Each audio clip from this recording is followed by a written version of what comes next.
पिछली वीडियो में मैंने आपको रचना के आधार पर और उद्गम के आधार पर बताया। अब मैं आपको अर्थ के आधार पर बताती हूँ कि शब्द कौन कौन से होते हैं। अर्थ के आधार पर पहला हम मानते हैं अर्थ के आधार पर 8 होते हैं। पहला है पर्यायवाची शब्द। पर्यायवाची शब्द का क्या अर्थ होता है ये शायद आप सभी जानते हैं। एक शब्द के अनेक अर्थ। ऐसे शब्द जो एक शब्द होगा उसके अनेक अर्थ होंगे, जैसे कमल, पंकज, नीरज, जलज आदि। अब दूसरा जो है वह है समान भाष्य शब्द। ये आपने कम सुना होगा, समान भाष्य शब्द। जिन शब्दों के उच्चारण में बहुत कम अंतर लगता है, जैसे ग्रह, ग्रह और ग्रह, जैसे ग्रह और ग्रह, ये शब्द है। देखो, बोलने में हमें इसमें थोड़ा अंतर लगता है, पर हम अगर इसको जल्दी से बोलें तो ग्रह एक ही होगा। ग्रह माने नक्षत्र और ग्रह माने होता है घर या मकान। उसी तरह प्रदेश, प्रदेश और परदेश। बहुत से लोग प्रदेश को प्रदेश का ही उच्चारण करते हैं। प्रदेश माने प्रांत और परदेश माने अपने देश से बाहर या पराया देश। उसके बाद हम देखते हैं जो अर्थ के आधार पर अगला है वो है विलोम शब्द। विलोम माने विपरीत यानी कि उल्टा। जिन शब्दों को हम उल्टा यानी कि जिनका विपरीत अर्थ निकलता है वो विलोम शब्द कहलाते हैं, जैसे रात, दिन, सुबह, शाम, लड़का, लड़की आदि। इसके बाद जो अगला चौथा है वो है अनेकार्थी शब्द। अनेकार्थी शब्द, एक शब्द के अनेक अर्थ। देखो, मैं आपको एक शब्द बताती हूँ, फिर हम शब्दों को आप अगले वीडियो में मैं और शब्द आपको बता दूंगी। अंक, अंक ये एक संख्यावाचक शब्द है। आप अंक देखते हो गणित में 1 2 3 जो संख्या होती है। और दूसरा अंक गोद, माँ की जो गोद होती है उसके लिए भी हम अंक का प्रयोग करते हैं, यानी कि और एक शब्द के अनेक अर्थ होते हैं वो अनेकार्थी शब्द कहलाते हैं। दूसरा है उनार्थक शब्द। उनार्थक शब्द, उनार्थक शब्द क्या होते हैं? उन का अर्थ होता है कम या सूक्ष्म या लघुता से जिन शब्दों का प्रयोग होता है या जिन शब्दों में लघुता का बोध होता है उन्हें उनार्थक शब्द कहते हैं, जैसे आंगन, अंगना, थाल, थाली। ये जितने भी हमारे शब्द हैं ये उनार्थक शब्द के अंतर्गत आते हैं।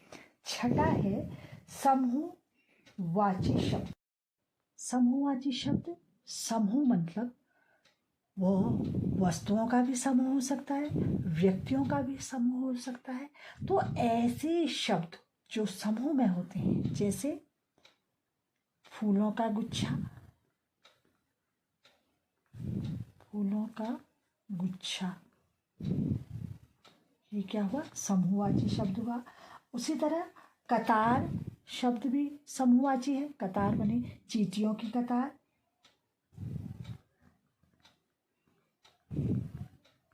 चींटियों की कतार,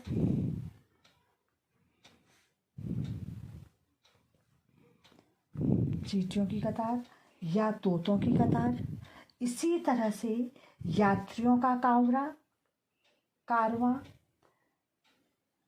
लताओं का कुंज, मजदूरों की गैंग, ये सारे जो समूह में होते हैं उन वस्तुओं और व्यक्तियों को जिन शब्दों से उच्चारित किया जाता है वह समूहवाची शब्द के अंतर्गत आते हैं। अगला है ध्वन्यात्मक शब्द। ध्वनि यानी कि जो ध्वनियों द्वारा शब्दों का निर्माण करती है, अर्थात जिन्हें हम सुनकर शब्द बोलते हैं, जैसे कौवे की आवाज को काव काव के रूप में हम बोलते हैं, और पानी की आवाज़ छल छल, घड़ी की आवाज़ को हम टिक टिक, और दांतों के पीसने की आवाज़ को हम कच कच आदि। जितने भी ये शब्द हैं, ये क्या है? ध्वन्यात्मक शब्द। ध्वनि द्वारा उत्पन्न शब्द को ध्वन्यात्मक शब्द कहते हैं। अगला हमारा जो है अंत में अर्थ के आधार पर वाक्यों या वाक्यांशों के लिए एक शब्द। ऐसे बहुत से वाक्य होते हैं जिन वाक्यों को बोलने के लिए एक शब्द का प्रयोग किया जाता है। ऐसे कौन से शब्द हैं? जैसे अधिक बोलना। अधिक बोलने वाले को क्या कहा जाता है? अधिक बोलने वाले को वाचाल कहा जाता है। अधिक बोलने वाला, उसके लिए शब्द है वाचाल। तो वाक्यांश, पूरे वाक्य के लिए एक शब्द का जो प्रयोग किया जाता है वो क्या कहा जाता है? उस शब्द को वाक्य या वाक्यांशों के लिए एक शब्द कौन सा हुआ? अधिक बोलने वाले के लिए जो एक शब्द का प्रयोग होता है वो वाचाल। इसी तरह से कम बोलने वाला,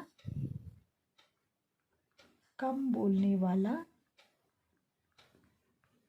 उसे क्या कहा जाता है? मितभाषी। मितभाषी। इसी तरह से बहुत से ऐसे शब्द हैं जो वाक्यांश के लिए बोले जाते हैं। जैसे खाने योग्य क्या होता है? खाद्य होता है। और इंद्रियों को वश में करने वाला, जो इंद्रियों को जो इंद्रियों को जो वश में करता है उसे क्या कहते हैं? जितेंद्र। ईश्वर पर आस्था रखने वाला आस्तिक, ईश्वर पर आस्था नहीं रखने वाला नास्तिक। ऐसे बहुत से वाक्य हैं जिसके बोलने के लिए हम एक शब्द का प्रयोग करते हैं। ये मैंने आपको अर्थ के आधार पर संपूर्ण शब्द बता दिए हैं।